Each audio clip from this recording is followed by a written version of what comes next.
Hey, everyone. Welcome to Locked On Lakers for Friday. Brian Kamenetsky, Andy Kamenetsky. 2 weeks has become 3 weeks for LeBron James. Can the Lakers hang on that much longer? That's next.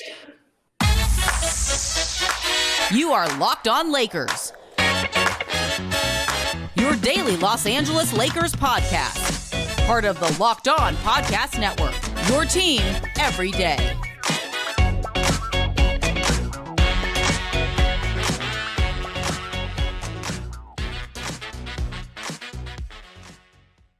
Thanks to everybody for making Locked On Lakers first listen of every day, Monday through Friday, no matter how or where you get your podcast. By the way, sometimes on Saturdays and Sundays, you got those sneaky Friday games, those sneaky Saturday games. Check back. There's often a show. So, it's crunch time for us just as much as it's crunch time for them, Andy. They're not the only team in a playoff push right now.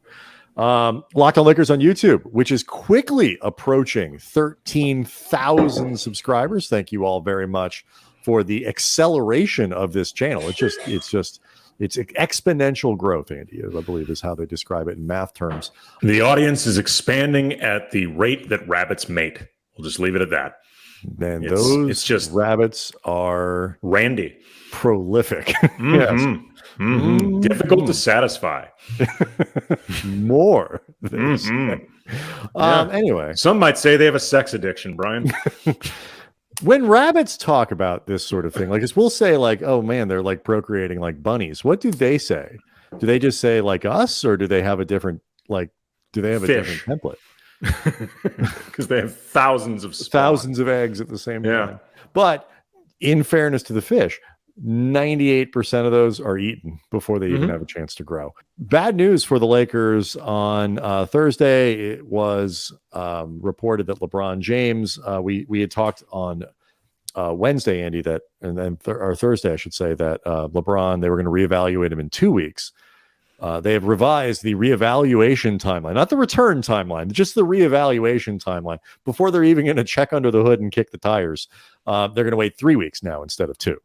Yeah, it's being reported now, first of all, more specifically, that it is a tendon injury in the right foot. They're starting to actually lay out more details of what's actually going on with LeBron. Like you said, he'll be reevaluated in 3 weeks.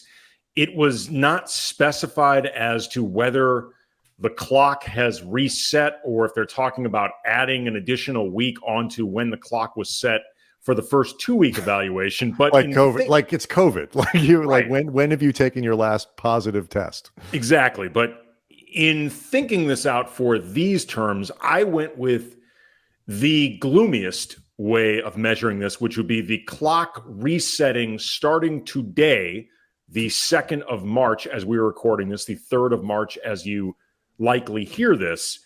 If, say, LeBron was reevaluated 3 weeks from these reports, that would be on the 23rd.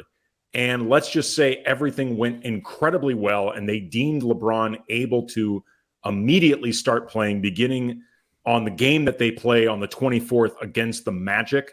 That would mean LeBron will be able to play out the last 9 games of the season. That feels ambitious. That is a rosy scenario that they reevaluate him when he's on the court that day. I don't know exactly. I mean, we speculated on Thursday's show that 10 games, missing 10 games felt fairly kind of optimistic. But that you see this today. And you sort of think to yourself, could he get 5 games in before the end of the season? And more importantly, Andy, where will the Lakers be with 5 games left in the season? Well, I honestly think these are not mutually exclusive questions. I mean, I think some of what will determine this is just where do the Lakers stand right now? Does it feel worth it to put LeBron on the court? Like, in part, just the idea of, any concerns that you might have about exacerbating this, but also too, it's going to be a matter of pain tolerance. Like, it is not likely, I don't think. And Chris Haynes from Bleacher Report on the This League Uncut podcast that he co-hosts with Mark Stein, which is, like everything Haynes and Stein do, worth reading, worth listening. There was one quote where Haynes said, the injury is one that LeBron could theoretically play through, so it's more of a pain management issue. This obviously means down the road, not literally this minute. So what I can say on LeBron is that sources did inform me he will not require surgery. That's good news. Right now, it's all about the time and rehabbing process. Could LeBron get out there and play right now? It'd be a risk, but I think he probably could if he necessarily had to, but it's too much of a risk. It's too much pain right now. The plan right now is to get him as much time to heal for this rehab process, but the Lakers have got to win. They've got to keep winning. They've got to buy him time. So again, it's going to be a risk-reward ratio, and I think just some pragmatic common sense involved with this.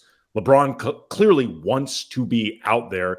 He's made it clear all season that this year matters to him, but at the same time, there's no point to him being stupid about it if it's really not going to end up going anywhere. Well, but the flip side is the argument is, well, if it's just pain tolerance, he could make those games matter by playing in them. And I don't mean any disrespect to Haynes. Like it is very difficult to kind of parse like what is the line between there's a risk, but you could theoretically play through it, but what is the risk and how much pain tolerance do you have and all that? Like I was seeing, and I'm not surprised by this, but like, we tweet out the news when it's put out there, and, a lot of people are, well, this is, if it's just pain, Kobe would be on the floor. Like, don't put not necessarily. There were times when Kobe sat with injury too, particularly when he got older. But also too, it's like, all of this is like risk to whom? Like, what is the acceptable tolerance risk? Let's say he has a tendon injury that is strained but not torn. What happens if he tears it? Like, what happens if it's torn completely? Like, if this was a multiple choice test, we'd still be in the, D, not enough information given section of the world. And I think it is easy to sort of sit back and be like, well, he ought to be playing, he could be playing, or whatever. I think if he could be playing, he'd be playing. And if it was, there's certain things where pain tolerance, okay, technically speaking, you can't, break the bone or snap the ligament or tear it. It's already torn, whatever it might be. And like, okay, if you're like a really tough guy, you could get out, but like your body doesn't allow you. Your body stops. You have natural reflexes that don't allow you to do certain things when a pain threshold is high enough.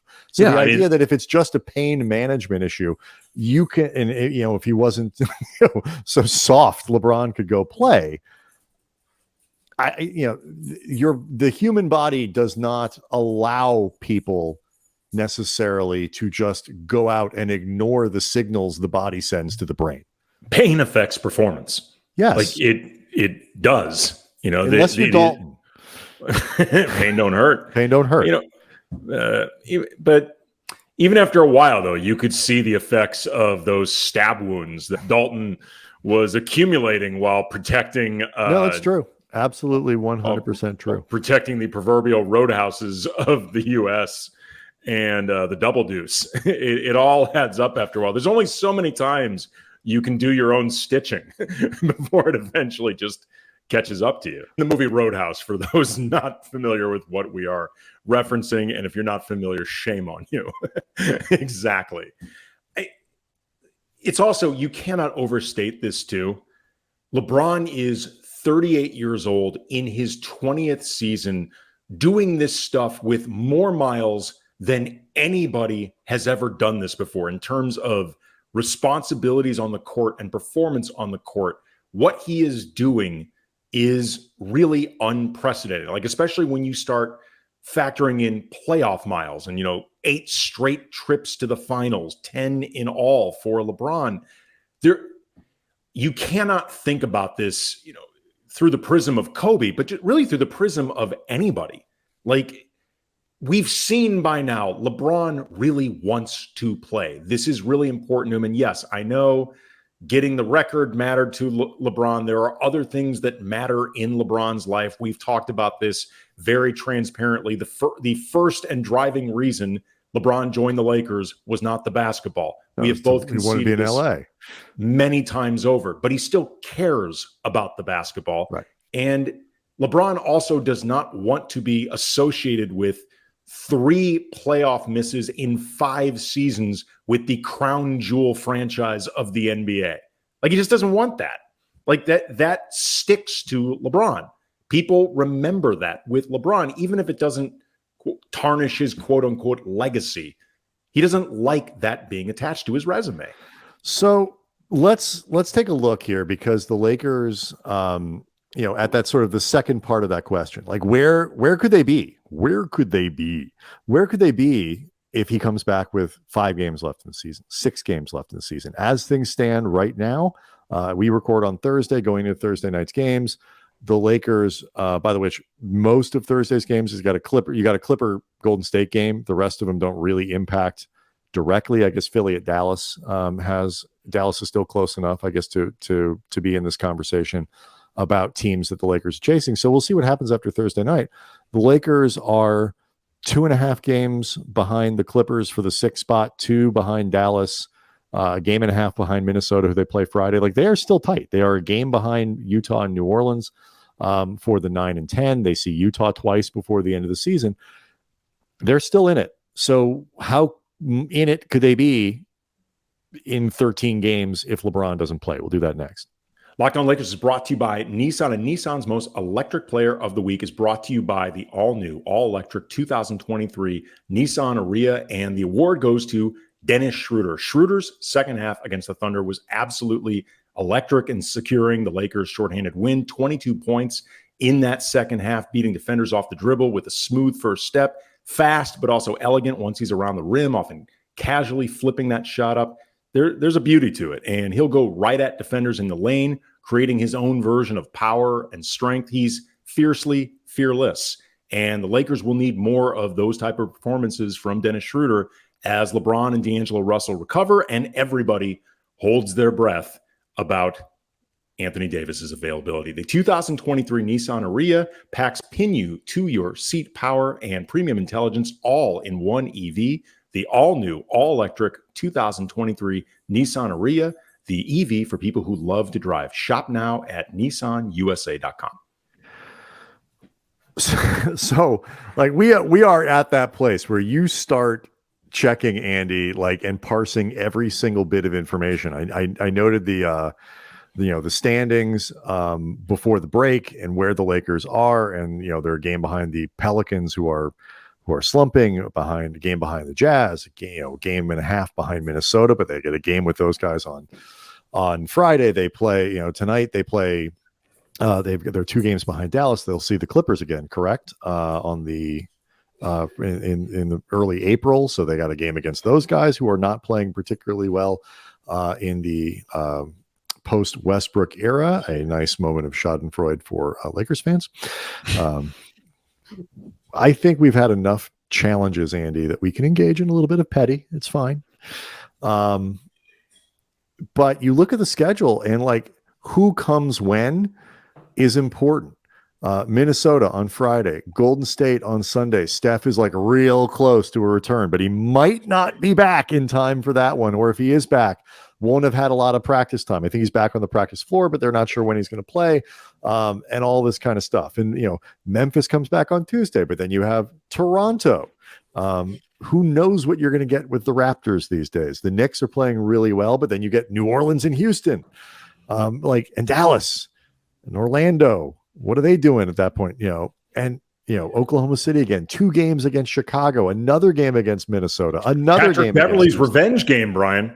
No, Andy, 2 Patrick Beverley revenge games. He wants to knock. He said this before. He wants to knock the Lakers out of the playoffs. Some might say that was also his goal during the first 2 months with the Lakers. Hi-oh! Yeah. See what you did there. Secret agent Patrick Beverley. And so, when the Western Conference kind of looked like, and, Dallas was getting on a bit of a roll, and Golden State looked like they were playing better, and, Memphis was Memphis, and Minnesota had a moment when they looked like they were improving. Like, this I wouldn't say second half, this post All-Star break schedule looked a little bit more intimidating than it does now. Minnesota kind of sucks again, and Golden State's still kind of struggling, particularly on the road, where they have been awful this year. New Orleans is really down. You see them you get 2 games against Houston. You have a Dallas team that hasn't gelled yet. You have 2 games against Chicago who aren't that good. You get another game against Oklahoma City. Like, it's there. Yeah, sure. You get Phoenix twice. You see Memphis, but like, it's not brutal. It could be a lot worse. That's for sure. They showed on Wednesday that they're capable, certainly, of playing with, this level of competition, even without LeBron. They did it without AD, and they still, beat a slumping Oklahoma City team. So you get Anthony Davis back. You hopefully get D'Angelo Russell back at some point. If, not Friday, I'm not terribly confident he's going to play Sunday, but at some point he's going to play again, right? So let's say you get 16, 17 games of D'Lo. AD plays most of the games that are left. With that schedule, it is not crazy to think that the Lakers are still playing meaningful games, 5, 6, games left in the season when LeBron, in theory, could come back.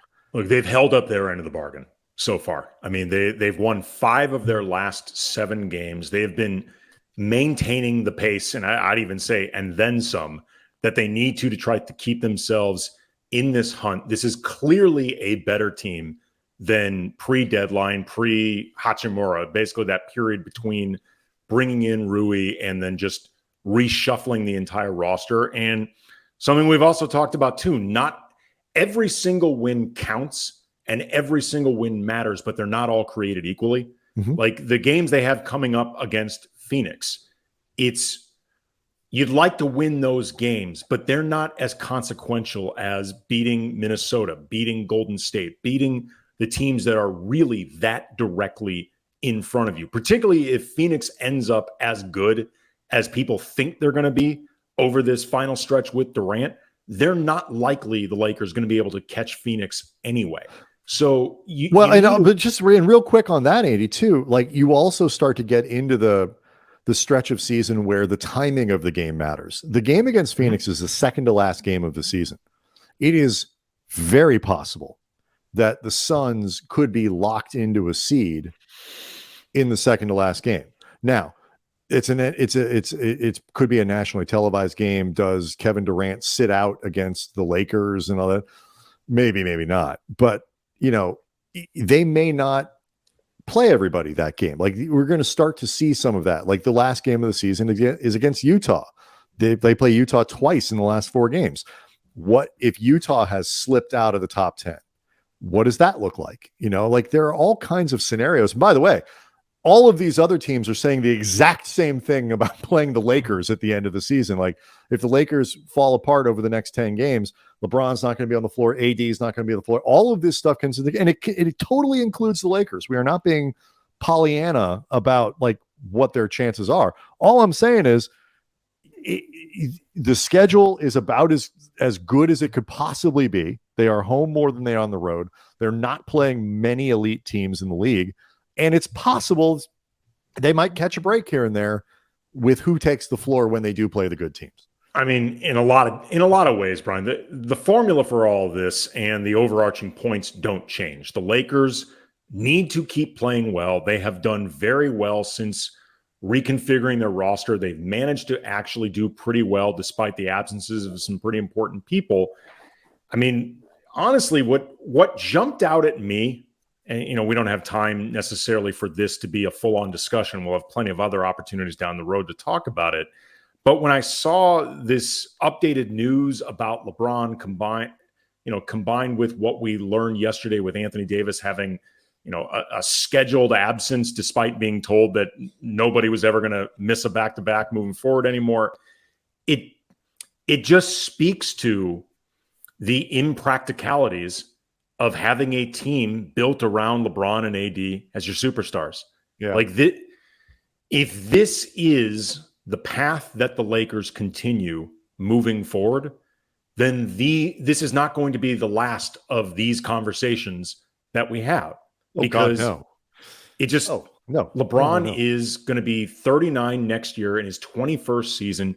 You don't expect a guy like that to be available all the time. Like LeBron's current availability is in and of itself pretty damn miraculous. And then with him connected to Anthony Davis, who, despite being in his prime, gets hurt all of the time. There's always going to be a razor's edge that you're standing on if this is the path that you continue going down. And, I mentioned this a lot heading into this season, much less where we are right now. There has to be serious conversations within the organization about, is this a viable path moving forward, or are we just wish casting? Well, I mean, we can talk a little bit about that after the break. But there's a lot of attention just paid on maintenance now, and like what is the amount of games you can expect? How can you get guys through practices? What is the right through seasons? What is the right amount of stress and strain that you can put on them, and the best way to keep guys healthy? Certainly, that's a topic of conversation the Lakers are acutely interested in. So we'll maybe dig into that a little bit next. Locked On Lakers is brought to you by Built Bar. If you're looking for a great taste and treat, but you don't want all the fat and the calories, you got to try yourself a Built Bar. We're all getting through the holidays. I'm playing some pickleball tonight because I'm trying to take off that President's Day weight. But at the same time, I do not want to sacrifice taste, because that is the whole point that of Taft cosplay of yours is just not treating you well. Right. So you got to try Built Bars. And with Built, healthy actually tastes great. They're perfect for getting that holiday weight off. They're covered in, as always, 100% real chocolate, great flavors like churro, peanut butter brownie, coconut almond. They taste like a candy bar, but just 130 calories, only 4 grams of sugar, but 17 grams of protein. And that's what you actually want. You don't need to wait around for a box like we've always talked about. You can go to built.com, order them through the site, and that's awesome. Still works great. But if you want to just speed up the process, you can actually go to your local Walmart, go to the pharmacy section, you can go to a Sam's Club. However you want to do this, pick up just a box of Built Bars, different flavors, and thank us later. Enjoy. I mean, this question, I mean, fans are, I think, were really frustrated with both. I think they were frustrated with everybody on Wednesday, less so maybe after they won the game, but going into it, certainly, Andy, just this notion. At first, it seemed like, well, AD couldn't play because he's hurt. If he's hurt, sucks, and that's AD. He's always hurt, and so you're frustrated about that. Then it turns out, well, no, he's not hurt. He could play. And so are you frustrated then with AD for not overruling the organization? But that's not really how it works anymore, if it ever did. And then are you frustrated with the Lakers for setting a protocol and sticking to it? Are you upset with the Lakers for setting a protocol and then not explaining it in a way that made it, so in a way that protected AD from this outcome? That's what bothered me. I felt that the Lakers really left AD hanging out to dry by saying, everybody's playing, nobody's sitting back to backs, it's go time, and then sitting him. Don't say that if he's on a protocol and the organization demands he sticks to it. The load management thing and the how you protect guys, I think, is so difficult to kind of figure out, because I don't think it's the same. There is no right way to do this for the NBA, because probably what Anthony Davis needs, Paul George had some really frank. What was that? Who was he talking to for this? He was on the Old Man in 3 podcast with JJ Redick.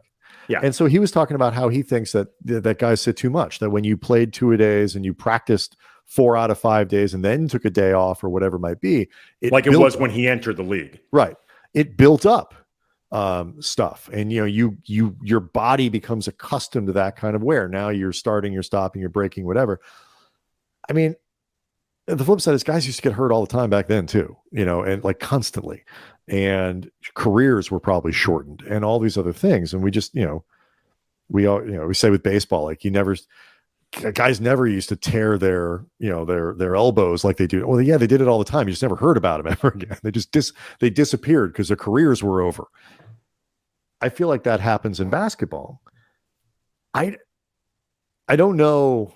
The Lakers, short and long term, have a real challenge trying to figure out how to keep Anthony Davis and LeBron James healthy, whether it's for 20 games at the end of this season or 82 next season.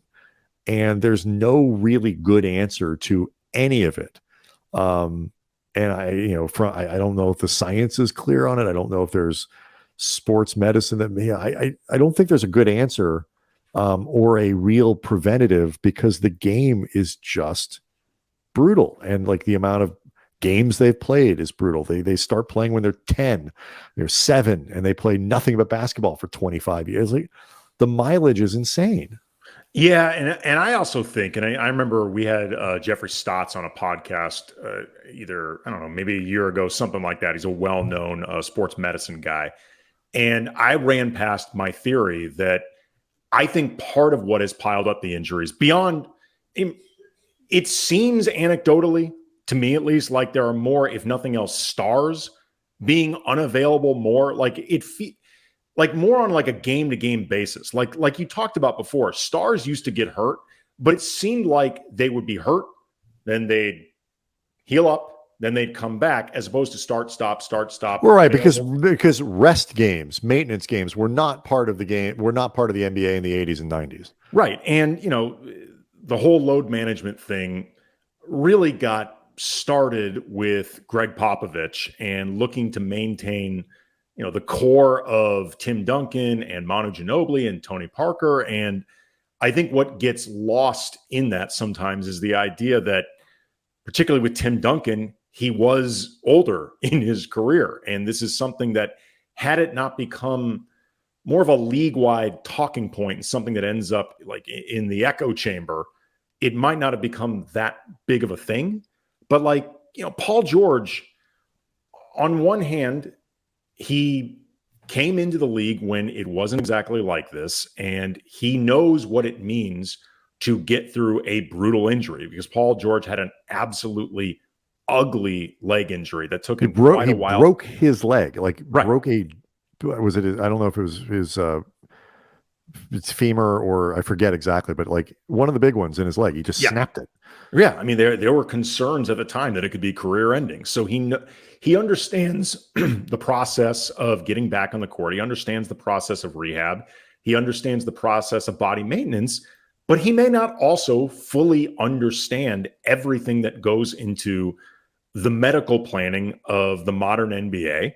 I also think, and I've said this before, that I think a lot of this is much more team driven, because owners see these massive contracts as long-term investments that they want to get the greatest return on. And part of that greatest return is playoff runs, because that is extra money, right, as opposed to the 82 games that are already baked into the equation. Right. But even the slightly less cynical version of that, of playoff achievement, you want your team, especially on contending teams, to do well. Sure. And so your guys have to be available, but most owners are not Donald Sterling, who never gave a rat's ass if they won or not. But there's also, what's interesting too, to hear George talk about that, is that, I'm sure in 2000, he broke his leg in 2014, I think it was, came back, played the 81 games the following year and whatever, but he's 32 now. He's played, 700 and almost 800 games in the NBA, not counting the playoffs. And, there's probably a big difference between, I can go do it in that way, practice all the time, play really hard and play games or whatever, when I'm 24 versus when I'm 32, when I've played 4 seasons in the league or 5 seasons in the league versus 11 or 12.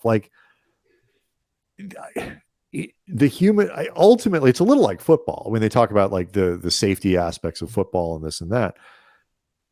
The human body, basketball players have gotten more athletic. They've gotten stronger. The game has spread out. So they literally run more. They jump more. The thing I brought up to Jeffrey Stotts, and I sidetracked myself a little bit there, but the idea that people debate the physicality of today's NBA versus the 80s or 90s or even early 2000s. I think JJ Redick had a really interesting conversation about that on a recent podcast. And I think some of this depends on how you're defining physicality. And right. I'm not, frankly, I don't find the conversation that interesting. But what I do think is potentially very different about today's game, and I brought this up to Jeffrey Stotts, and he thought at least there could be some validity, is I think today's players are left more vulnerable to soft tissue injuries, which we see a lot of because they have to run around so much court space while going so fast. Yes. You're vulnerable. They're covering more ground. Yes. They are, pace has become a big thing. The 3-point shot. I mean, really, look, the Lakers ran through the 80s and this and that, but go back and check the scores of, go watch the Jordan documentary.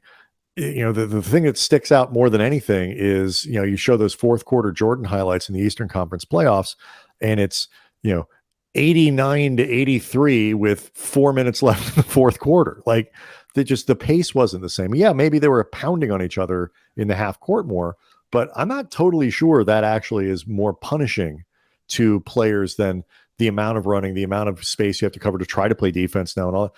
And they're bigger and they're stronger. They're better. The 11th player on a roster now is better than the 11th player was 15, 20, certainly 30 years ago. And there are limits as to what the human body is designed to do, particularly when you're 6'9", 6'10", moving with the speed and athleticism that these guys do. I don't think there is an answer to this. And how do you keep players from getting hurt? I think if they play fewer games, it might help. But once you get a guy like LeBron, who's in this category, certainly Anthony Davis is, once the injuries pile up, with the exception of like Brooke Lopez or something, who seems to have turned around a career that looked like it was going to be totally derailed by injury, and has managed to stay both pretty healthy and oddly productive as a defensive player, as a side note there. But he's not exactly a high flyer, Look, he just had a severe back injury too, though. I mean, sure, it's difficult. I mean, he played 13 games last year. Yes. Yeah. It's really difficult to just stay on the court, particularly the longer you've been, I think, in this more modern NBA that is just so fast and taxing in different ways. Yep, and look, there could be, I mean, just taking it full circle before we go, there absolutely could be validity to Paul George's theory that guys are not physically preparing themselves. Maybe. And it may be true for certain players and untrue for others. But I don't know what to do with that. Nope. And I'm not sure, like you said, Brian, anybody really knows. There are other aspects of, the amount of specialization that kids have. Like, they show up in the league now different than they used to, because they've played nothing but basketball for 10 years before they even get to the league. Nobody plays 3 sports anymore. Nobody plays, even my kids, like, who are not going to turn pro, are funneled into, in their activities very quickly, a single sport. I hate it, but I don't know what to do about it either. But this larger conversation that you're getting about, like, what do the Lakers do about this, is, I think, going to be the major theme of our off season. So that's something to look forward to. Locked On Lakers on YouTube. Again, 13,000 subscribers. Thank you guys so much for your support of the channel. Locked On Lakers on YouTube is where we go to see the show. Will be, I think the plan is to try to record after Friday night's game against Minnesota. So certainly check it out. We're going to do our best to get something up for you. And at worst, enjoy your weekend. We'll see everybody Monday.